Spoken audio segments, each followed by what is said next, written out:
keluarga Daud, karena sedikit dari hamba-hambaku yang pandai bersyukur. Maka mudah-mudahan dengan rasa syukur ini, Bapak-bapak sekalian dan para jamaah, Allah tambahkan nikmat kita. La in syakartum la azidannakum wa la in kafartum inna azabi lasyadid. Dan begitu juga Imam Malik rahimahullahu taala pernah mengatakan di antara kunci kesuksesan beliau di dalam belajar, beliau senantiasa ketika mendapatkan satu ilmu, walaupun hanya satu ilmu, beliau senantiasa bersyukur kepada Allah. Beliau katakan, innama adraktul ilm bisyukri wal hamd. Sesungguhnya aku ini mendapatkan ilmu dengan apa? Kemudian setelah itu aku bersyukur dan bertahmid kepada Allah Subhanahu wa taala. Maka istazadani ilma, Allah Subhanahu wa taala menambahkanku ilmu-ilmu yang lain. Maka ini yang pertama yang harus kita lakukan di awal majelis kita, yaitu bersyukur kepada Allah Subhanahu wa taala. Para jemaah salat maghrib yang Allah muliakan, insyaallah kita akan sedikit mengenal yang mungkin hari-hari kita ini selalu bersama Al-Quranul Karim. Dan di antara bentuk kecintaan kita kepada Al-Quran, maka mungkin sekiranya kita perlu mengenal dan perlu tahu bagaimana Al-Quran ini bisa sampai kepada kita yang awalnya ada di Lauh Al-Mahfuz di sisi Allah Subhanahu wa ta'ala. Dan itu semuanya ada prosesnya sampai kepada zamannya Nabi kita Muhammad sallallahu alaihi wasallam yang Allah berikan wahyu berupa Al-Quran.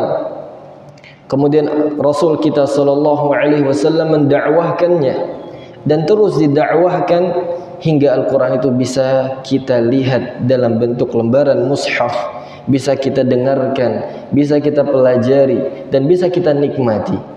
Karena Al-Quran ini pada hakikatnya adalah hidangan yang Allah Subhanahu wa ta'ala berikan. Sebagaimana Nabi kita sallallahu alaihi wasallam mengatakan, inna hadzal Qur'an ma'dubatullah. Al-Quran itu adalah hidangan dari Allah Subhanahu wa ta'ala, atau kama qala alaihi salatu wassalam. Oleh karenanya sebagaimana judul kita, bahwa kita ingin tahu bagaimana Al-Quran ini sampai kepada kita, baik secara tulisan ataupun secara pelafazan kita, yaitu bacaan kita ini. Apakah bacaan kita ini ternyata tidak sesuai? Apakah memang Al-Quran kita selama yang kita baca ini tidak benar? Nah, maka kita perlu kenal. Baik, sebelum kita melanjutkan pada pembahasan yang lebih inti, maka kita perlu kenal apa itu Al-Quranul Karim. Mungkin bapak-bapak ada yang bisa jawab apa itu Al-Quran, Bapak? Apakah Al-Quran itu ya kumpulan surat-surat saja atau apa? Maka para ulama menjelaskan bahwa Al-Quran adalah kalamullah ta'ala al-munazzalu ala nabiyyina Muhammadin sallallahu alaihi wasallam biwasitati Jibril alaihi salam al-maktubu fil masahif al-manqulu ilayna bit-tawatur al-muta'abbadu bitilawatihi al-mabdu'u bi suratil Fatihah wal makhtumu bi suratin Nas. Ini adalah definisi Al-Quran yang lebih lengkap lah. Dan masih banyak definisi yang lain, tapi kurang lebih semakna dengan apa yang Anda sampaikan. Bahwa Al-Quran adalah kalamullah ta'ala. Al-Quran itu adalah kalamullah. Dia bukan makhluk. Kemudian al-munazzalu ala nabiyyina Muhammadin sallallahu alaihi wasallam biwasitati Jibril alaihi salam. Al-Quran diturunkan kepada Nabi kita Muhammad sallallahu alaihi wasallam dengan wasilah malaikat Jibril. Jadi guru Nabi kita itu adalah langsung malaikat, langsung berguru kepada sebaik-baiknya malaikat, yaitu malaikat Jibril, sang pembawa wahyu. Kemudian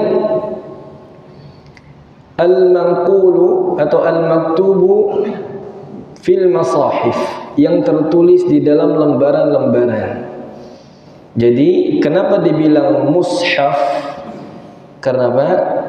Karena lembaran-lembaran tersebut berisikan Al-Quran. Yang kita pegang selama ini bukan Al-Quran, tapi mushaf. Yang kita baca Al-Quran, tapi yang kita pegang selama ini adalah mushaf, yang berisikan di dalamnya adalah Al-Quran. Nah, kemudian al-manqulu ilaina bitawatur, sampai kepada kita Al-Quran itu secara mutawatir. Apa itu mutawatir? Ya, mutawatir di dalam Al-Quran beda mutawatir di dalam ilmu hadis. Nah, bagi yang pernah belajar mustalah hadis, itu berbeda dengan mutawatir di dalam Al-Quran.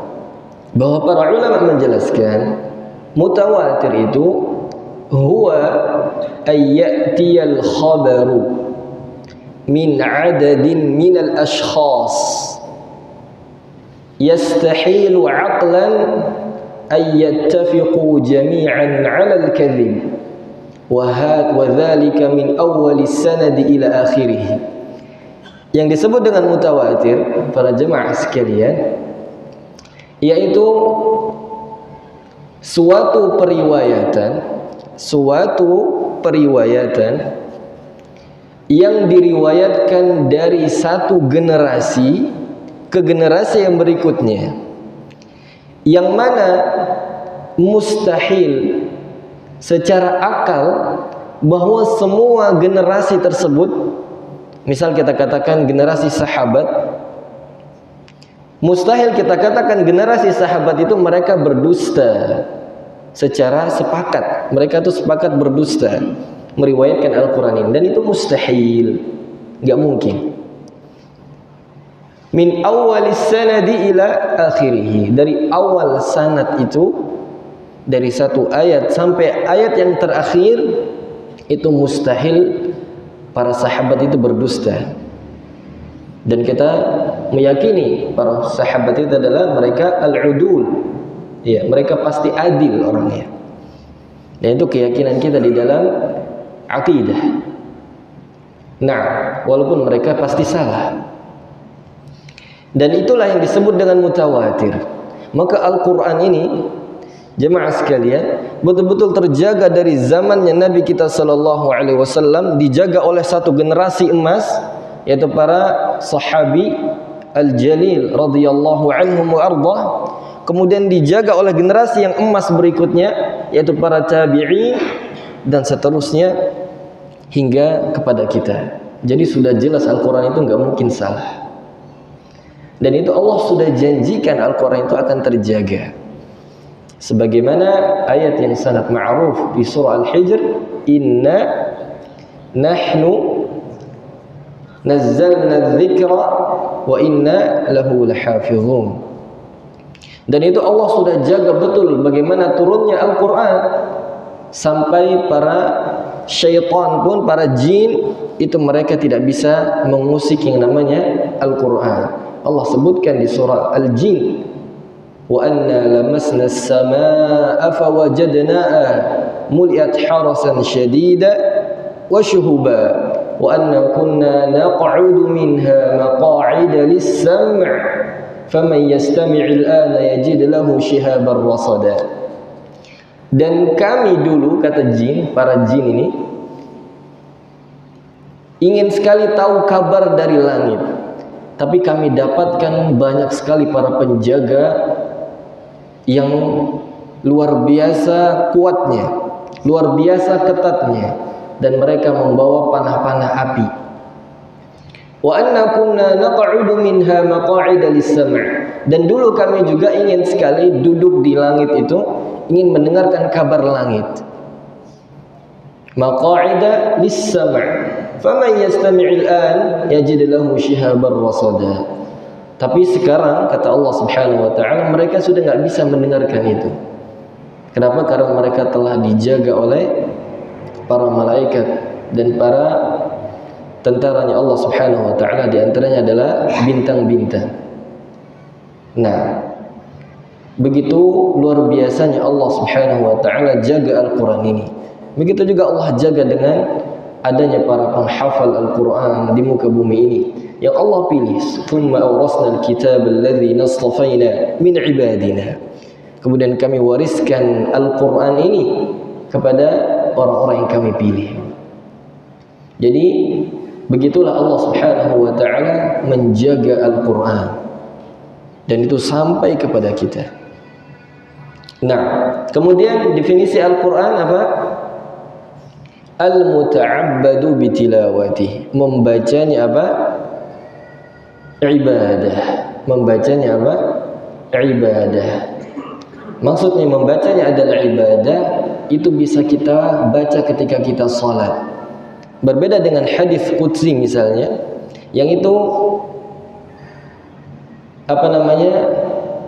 tidak bisa kita baca ketika kita salat, walaupun itu secara lafaznya secara maknanya dari Allah Subhanahu wa taala, tapi lafaznya dari Nabi kita Muhammad sallallahu alaihi wasallam. Beda dengan Al-Qur'an. Oleh karenanya Rasul sallallahu alaihi wasallam katakan, man qara'a harfan min kitabillah falahu bihi hasanah wal hasanatu bi'ashri amsalha. La aqulu alif lam mim harf walakin alifun harfun wa mimun harfun wa lamun harf. Nah, bahwa barang siapa yang membaca satu huruf dari Al-Qur'an, maka baginya apa?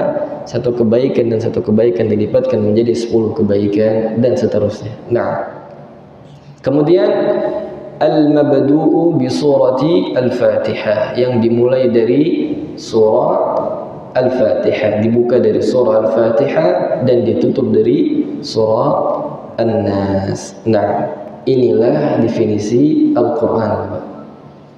Dan ada beberapa definisi yang lebih lengkap, tapi mungkin kalau Anda sebutkan, kita bahas definisi aja sampai Isya tentang Al-Quran. Baik, kita lanjutkan para jemaah sekalian yang Allah muliakan. Bagaimana Allah Subhanahu wa taala turunkan Al-Qur'an ini? Sebagaimana kita sampaikan, Allah Subhanahu wa taala telah menjaga Al-Qur'an fi Al-Lauhil Mahfuz. Kemudian Allah Subhanahu wa taala turunkan dari Baitul Ma'mur, yaitu di langit ketujuh. Kemudian Allah Subhanahu wa taala turunkan secara langsung ke langit pertama, yaitu di Baitul Izzah. Pertama di Lauhul Mahfuz, kemudian dari Baitul Ma'mur, kemudian ke Baitul Izzah. Dan ini turun secara langsung di malam Lailatul Qadar. Maka ada istilah malam nuzulul Quran. Bukan berarti malam itu turunnya Al-Quran ke bumi, bukan, tapi ke langit yang pertama, yaitu Baitul Izzah. Sebagaimana Allah Subhanahu wa taala sebutkan di surah Al-Qadar, inna anzalnahu fi lailatul qadar. Sesungguhnya kami turunkan Al-Qur'an secara langsung, yaitu di malam Lailatul Qadar. Malamnya keberapa wallahu a'lam. Nah, kemudian maka mulai dari Baitul Izzah inilah Al-Quran diturunkan secara berangsur-angsur kepada Nabi kita Muhammad SAW dengan cerita yang sangat kita sering dengar, yaitu nuzulul wahyi yang pertama, turunnya wahyu yang pertama, dengan melihat atau dengan terjadi kepada Nabi SAW, kepada Nabi kita beberapa peristiwa sebelum diutusnya beliau menjadi seorang Nabi. Makanya kata beliau disebutkan di dalam hadis bahwa Nabi sallallahu alaihi wasallam pernah mengatakan ar-ru'yatus salihah juz'un min sitta wa arba'ina juz'an minan nubuwah, bahwa mimpi yang benar, ar-ru'yatus salihah atau ru'yatus shadiqah, merupakan salah satu dari 46 tanda kenabian. Nah, dan juga para ulama berselisih pendapat apakah surat yang pertama itu adalah surah Al-'Alaq atau surah yang pertama yang diturunkan adalah surah Al-Muddathir. Maka disebutkan oleh para ulama, naba'a bil iqra wa arsala bil muddathir. Nabi itu dijadikan kenabiannya dengan surat Al-'Alaq dan diutus sebagai rasul yaitu dari surat Al-Muddathir. Jadi kenabiannya dari surah Al-'Alaq tapi rasulnya dari surah Al-Muddathir. Nah, maka Allah Subhanahu wa taala dengan tragedi yang peristiwa yang sangat dahsyat bagi Nabi sallallahu alaihi wasallam yang pertama kali setelah beliau melakukan hubbul khala, beliau bersendiri di gua Hira itu selama kurang lebih 6 bulan, maka datanglah malaikat Jibril untuk meminta membacakan surah Al-'Alaq. Dan ini ceritanya mungkin sudah sering kita dengar. Nah, itu peristiwa pertama bagaimana Al-Quran itu sampai kepada Nabi kita Muhammad sallallahu alaihi wasallam. Kemudian Al-Quran itu akan terus, walaupun ada beberapa kali fatrah, kurang lebih ada 2 tahun sampai 2 tahun setengah disebutkan oleh para ulama, yaitu masa di mana Nabi itu tidak mendapatkan wahyu dari Allah Subhanahu wa taala. Nah, kemudian Al-Quran terus itu Bapak sampai kepada Nabi, diturunkan kepada Nabi kita sesuai dengan peristiwa dan tragedi secara berangsur-angsur selama 23 tahun kurang lebihnya. Selama 23 tahun. Nah, kemudian para jemaah sekalian,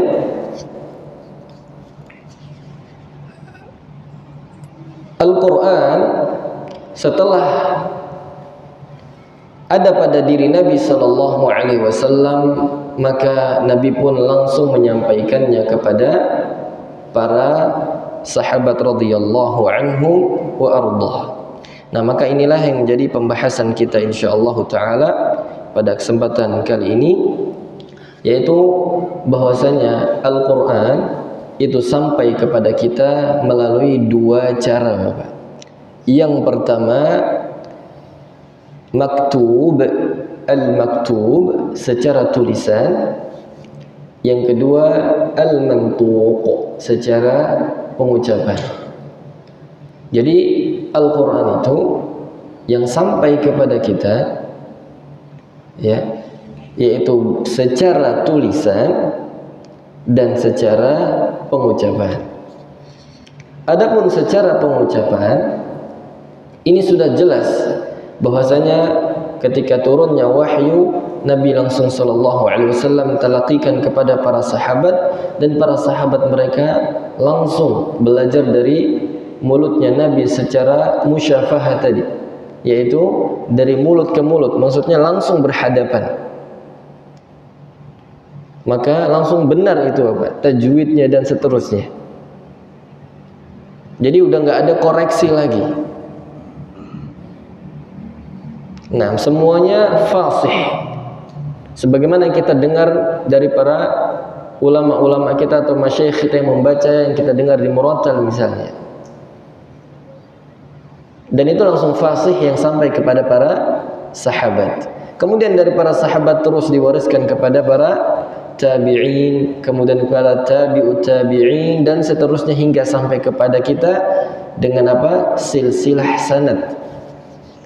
Itulah penjagaan Al-Quran secara mantuq, secara pengucapan. Jadi cukup sederhana Bapak. Metodenya hanya dengan musyafahah, yaitu dari mulut ke mulut. face to face, langsung dari ketemu begitu. Dan itu terus diaplikasikan hingga hari ini. Dan begitulah juga kami belajar kepada para masyayikh, guru-guru kami. Jadi secara pengucapan. Adapun teori tajwid itu baru ada pada abad keempat, Bapak sekalian. Pada abad keempat baru ada. Jadi teori tajwid yang kita pelajari yang jelimet mungkin sebagian kita hingga hari ini, itu ternyata belum ada di zaman Nabi Sallallahu Alaihi Wasallam. Baru ada di abad keempat. Ulama yang pertama kali menuliskan ini adalah Al-Imam Abu Muzahim Al-Khatani. Beliaulah yang disebutkan pertama kali mengarang tentang ilmu tajwid. Karena mungkin di zaman beliau sudah banyak penyimpangan bacaan, sehingga beliau mulai menulis secara teori. Nah, dan itu masih dilestarikan. Karya beliau hingga hari ini masih dipelajari. Tapi tentunya koreksi versi zaman beliau saat itu di abad keempat. Nah, maka yang menjadi pembahasan yang sangat lebar yaitu bagaimana Al-Quran itu sampai secara penulisan, Bapak. Dan mungkin sebagian kita masih ada yang sangat fanatik dengan mushaf versi Indonesia sama mushaf versi Madinah, begitu. Sebagian kita yang mungkin awam menyalahkan versi Madinah, yang biasa pakai versi Madinah menyalahkan versi Indonesia. Padahal kalau kita kaji dua-duanya benar, Bapak. Semua itu ada rujukannya. Nah, maka kita akan coba sedikit mengulik kenapa Al-Quran itu yang sampai kepada kita adalah versinya Rasam Utsman, yaitu versinya Khalifah Utsman ibn Affan. Nah, dan itu akhirnya awalnya mungkin tidak disepakati oleh para sahabat di zaman dulu. Tapi ternyata ada kurang lebih 12.000 sahabat yang akhirnya mereka sepakat dan siap menyuarakan dan membenarkan versinya Utsman ini. Bukan berarti tulisannya dari Utsman, tidak, tapi ada beberapa sejarah, ada beberapa peristiwa, sehingga akhirnya sampai kepada kita ini dengan beberapa versi mushaf yang semuanya itu benar. Baik, kita akan mulai, Bapak-bapak sekalian, para jemaah salat maghrib yang Allah muliakan, yaitu kita mulai pada periode pertama, yaitu dimulai dari turunnya wahyu kepada Nabi kita Muhammad sallallahu alaihi wasallam. Kemudian wahyu itu terus diterima oleh Nabi kita sallallahu alaihi wasallam selama 23 tahun. Nah, kemudian di zaman Nabi, di periode pertama ini, Bapak-bapak sekalian, terjadi ada dua fase lagi.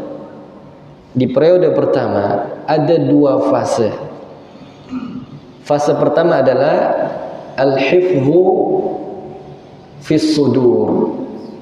Al-hifdhu fis sudur, yaitu menghafalnya langsung tanpa mereka tulis itu, Bapak.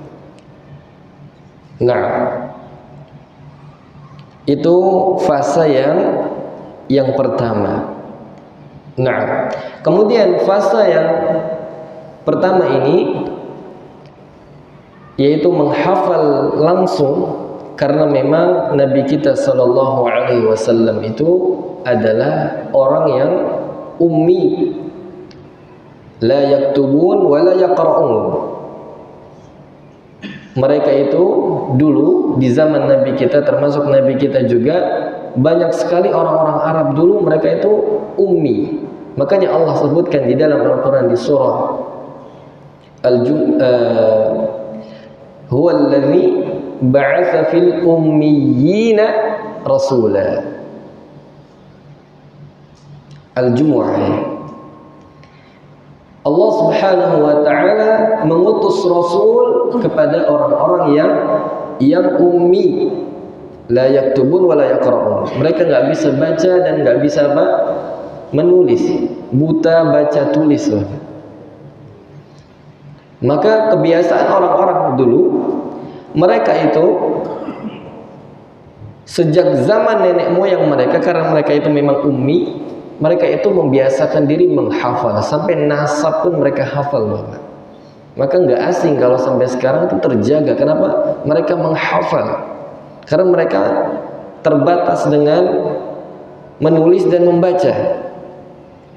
Dan itulah dilakukan oleh Nabi kita sallallahu alaihi wasallam ketika wahyu itu turun, beliau langsung menghafalnya. Akhirnya diikuti oleh beberapa sahabat, sehingga ada beberapa sahabat yang menjadi para hufazul Quran.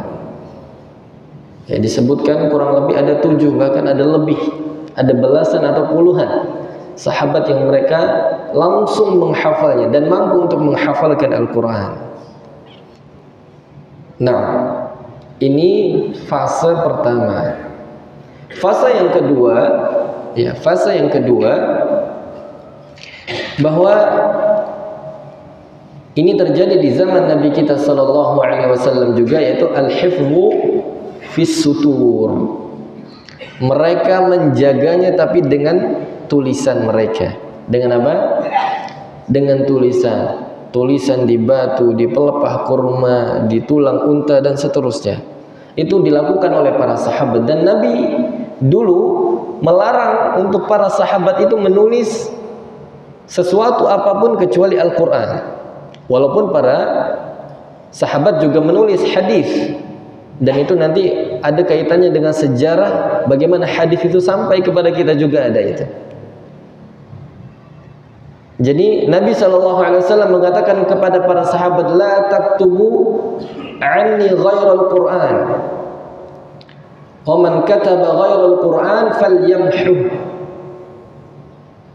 Jangan satupun dari kalian menuliskan dariku kecuali Al-Quran. Barang siapa yang menulis sesuatu selain Al-Quran, maka hendaklah dia hafuz. Walaupun masih tetap para sahabat diam-diam menulis, karena mereka begitu semangatnya untuk menjaga agama ini, menjaga ilmu. Nah, maka akhirnya Nabi SAW ya meminta beberapa sahabat, di antaranya 3 sahabat yang terkenal yang menjadi sekretarisnya Nabi. Yang pertama adalah Zaid bin Thabit, kemudian Ali bin Abi Thalib, kemudian Muawiyah. Nah, ini 3 sahabat legendaris yang menjadi sekretaris Nabi Shallallahu Alaihi Wasallam, dan ada beberapa sahabat yang lain. Itu awal mulanya Al-Quran itu dituliskan, Bapak. Nah, kemudian akhirnya itu terus dilakukan hingga akhir hayatnya Nabi kita Shallallahu Alaihi Wasallam. Kemudian setelah itu masuk pada periode kedua. Ini kami atau Anda coba ringkaskan, Bapak. Kalau mau kita detailkan, ini lumayan panjang dan butuh waktu. Tapi kita ambil poin-poin besarnya saja. Nah, tentunya banyak sekali tragedi dan kejadian di zaman itu. Akhirnya kita masuk sekarang pada periode kedua penulisan Al-Quran ini, yang kita kenal dengan Rasmul Mushaf ini, yaitu di zamannya Abu Bakar As-Siddiq radhiyallahu anhu. Di zaman Abu Bakar As-Siddiq, Al-Quran itu masih tersebar dalam 2 fase ini. Ada para penghafal Al-Quran di kalangan sahabat yang mereka tetap menjaga Al-Quran itu. Ada sebagian para sahabat selain mereka menghafal, mereka bantu dengan tulisan. Itu di zaman Abu Bakar. Sampai akhirnya terjadi peristiwa besar, yaitu banyak orang-orang murtad yang mengikuti nabi palsu, yaitu Musailamah Al-Kadzdzab. Maka akhirnya Abu Bakar As-Siddiq radhiyallahu anhu mengutus para sahabat untuk mereka memerangi orang-orang yang murtad dan yang membersamai Musailamah ini. Yaitu pada tahun 12 Hijriyah. yang kita kenal dengan perang Yamamah. Perang Yamamah, yaitu ke Bani Yamamah. Maka di situ ternyata ada kesedihan di kaum muslimin, yaitu kurang lebih ada 70 para penghafal Al-Quran yang mati syahid. Hingga akhirnya kekhawatiran mendatangi Umar bin Al-Khattab radhiyallahu anhu. Lalu Umar menyampaikan kepada Abu Bakar, "Ya Abu Bakar,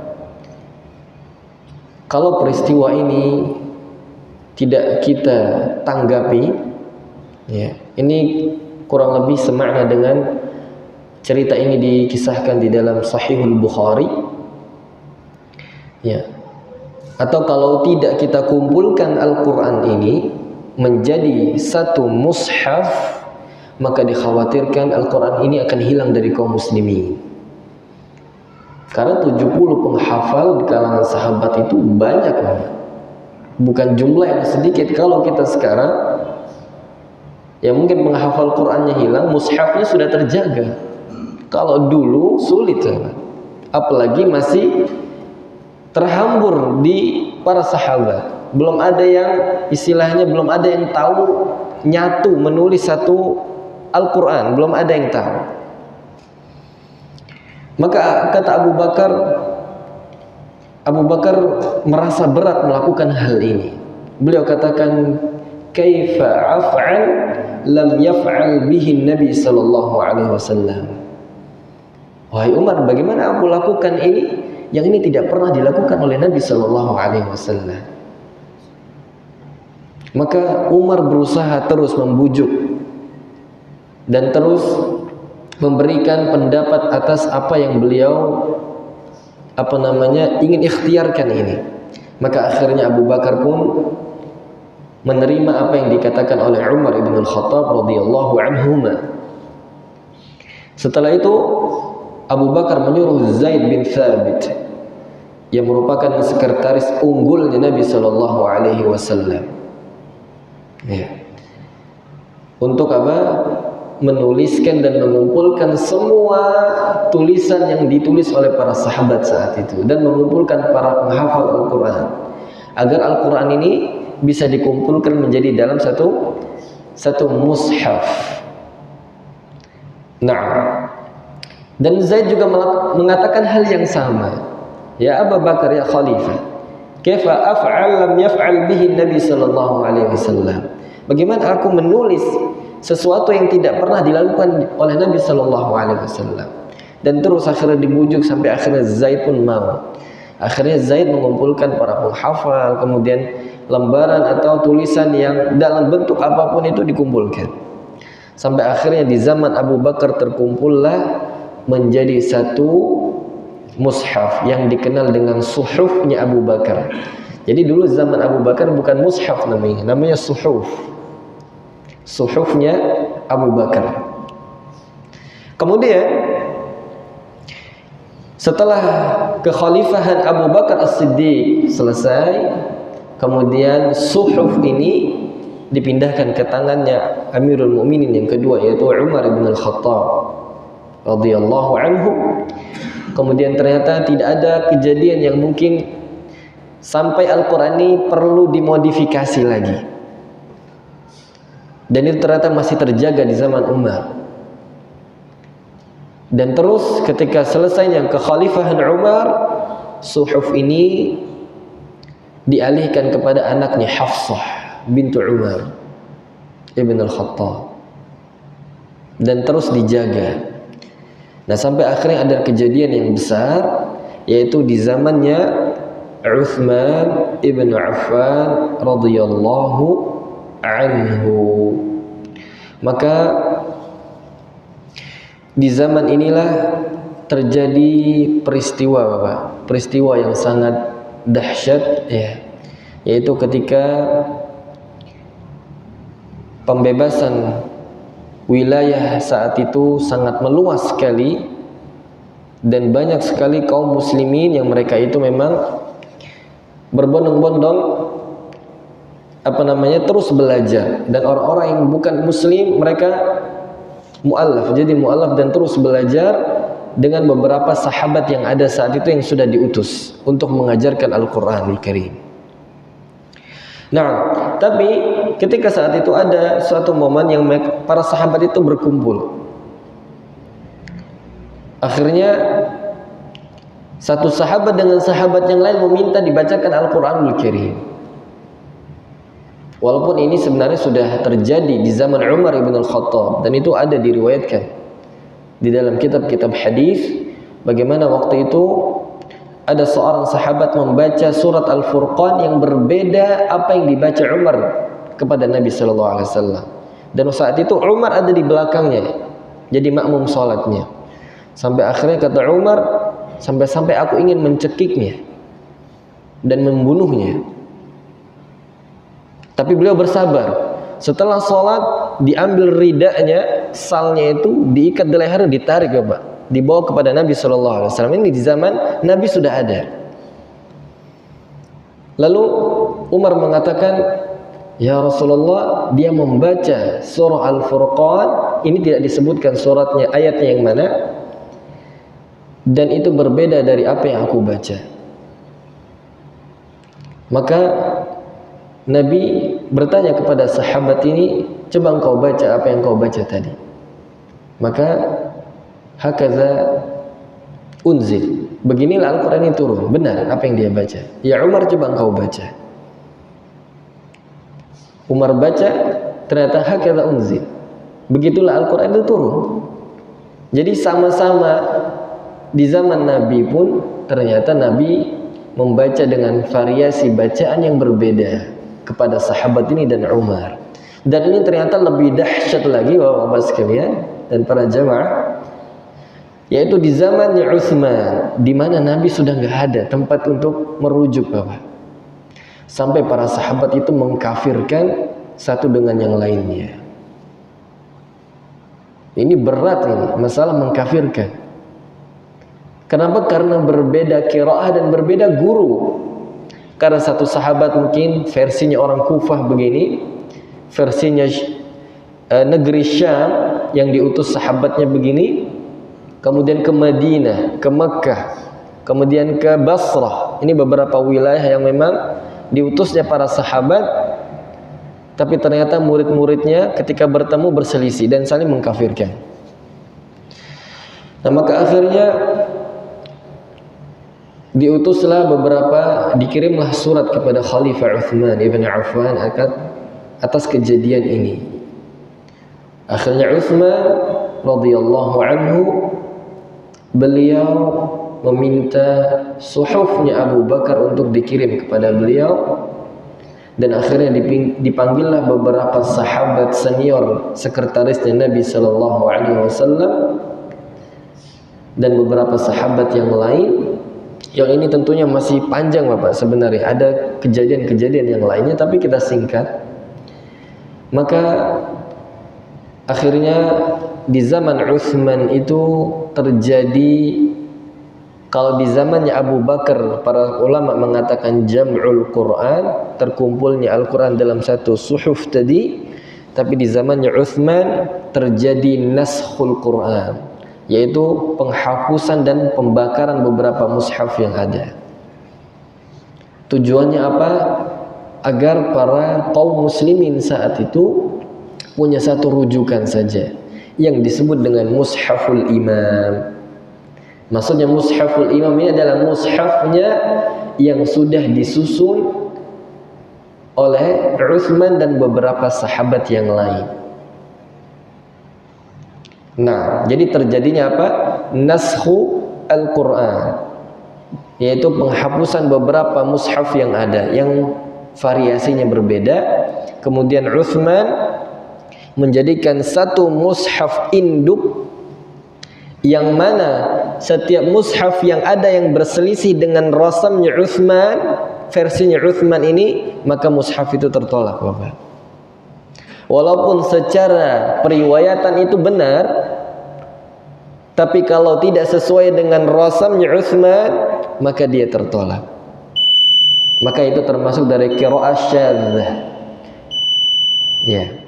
Bukan qiraah yang mutawatirah lagi. Kenapa? Karena itu akhirnya dilakukan Utsman walaupun mungkin sebagian para sahabat tidak setuju, Bapak. Dan mungkin kalaulah tidak ada, para ulama sebutkan, kalaulah tidak ada pengumpulan yang terjadi di zaman Utsman itu dan pembakaran dan kesepakatan tadi, mungkin banyak sekali variasi bacaan yang mungkin kita nggak bisa hitung. Sedangkan yang sudah disepakati Utsman saja, bacaan yang sampai kepada kita itu kurang lebih ada 980 variasi. Dan itu semuanya mutawatirah, dan itu semuanya benar. Yang terkumpul di dalam kitab An-Nashr fil Qira'atil Ashr punyanya Imam Ibnul Jazari rahimahullah. Beliau kumpulkan 980. Kita baru satu dari 980, hampir 1000 jalur. Mungkin kita yang belum pernah belajar, emang ada. Dan itu kami pelajari. Nah, dan itu diriwayatkan. Dan mungkin kalau tidak di zaman Utsman dilakukan hal itu dengan kesepakatan harus versinya Rasam Utsman, penulisan Utsman, mungkin lebih dari 900-an itu, bahkan lebih dari 1000.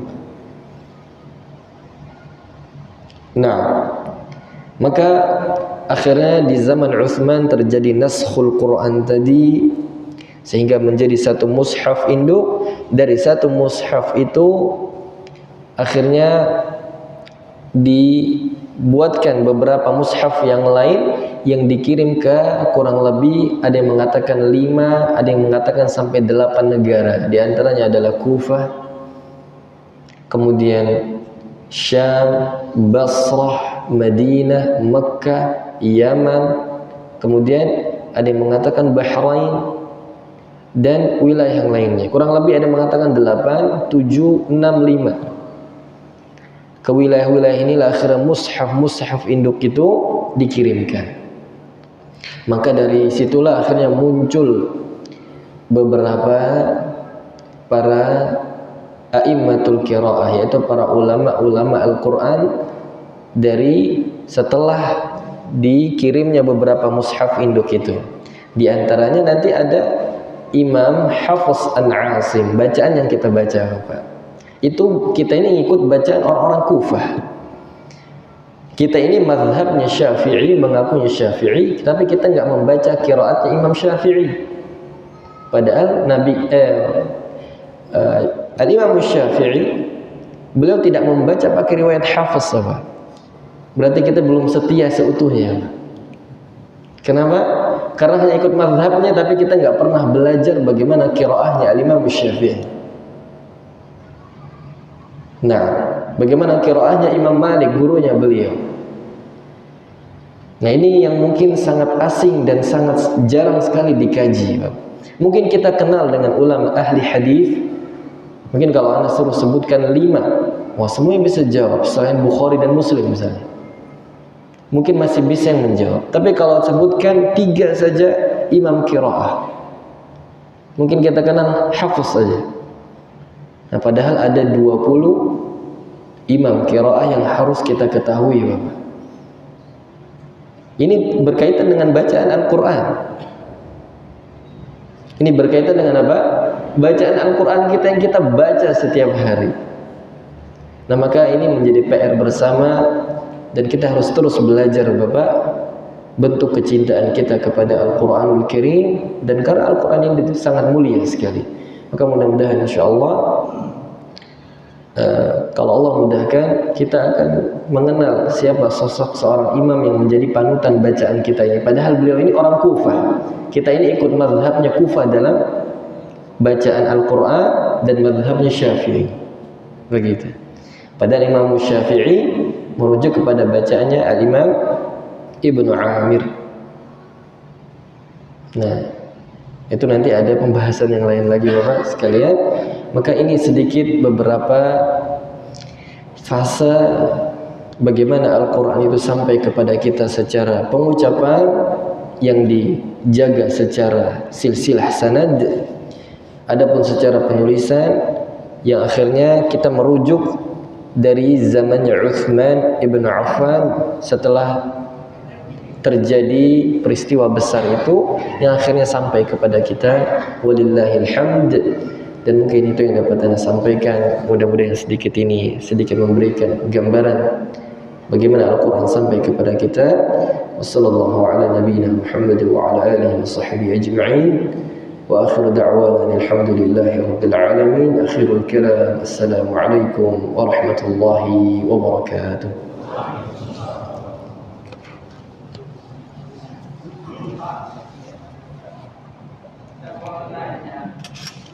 Oh, na'am, ahlan.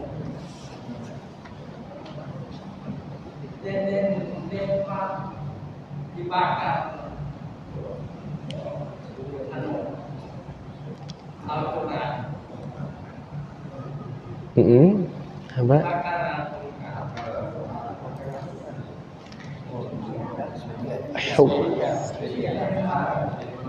Kejadian kapan nih? Oh, Masya Allah, anak kok nggak tahu. Penistaan kepada Al-Quran. Itu, oh, baru-baru ini apa? Subhanallah, anak nggak tahu. Nah, itu Allah Subhanahu wa ta'ala yang akan menghukum mereka. Dan kita sebagai kaum muslimin berusaha menjaga syiar-syiar agama kita, karena itu bagian dari ketakwaan kita. Dzalika wa may yu'azzim sya'airallah fa innaha min taqwal qulub, kata Allah. Dan barang siapa yang menjaga syiar-syiar agama kita, di antaranya apa? Al-Quran. Itu adalah bentuk ketakwaan hati kita. Maka kita perlu cemburu, dan kita perlu cemburu. Tapi kita tidak mungkin bisa memerangi atau membenci mereka, karena ada pemerintahan yang harus kita patuhi. Dan kita berdoa dan terus belajar. Maka mulai dari kita lah untuk menjaga Al-Quran ini dan anak-anak keturunan kita. Wallahu ta'ala a'lam. Dan itu mudah-mudahan Allah Subhanahu wa ta'ala yang membalas dengan keburukan yang mereka lakukan. Nah, dan Allah jaga agama kita insyaallah. Tamam, khalas. Maaf Ustaz, agak panjang, enggak apa-apa ya? Khair insyaallah. Bismillah.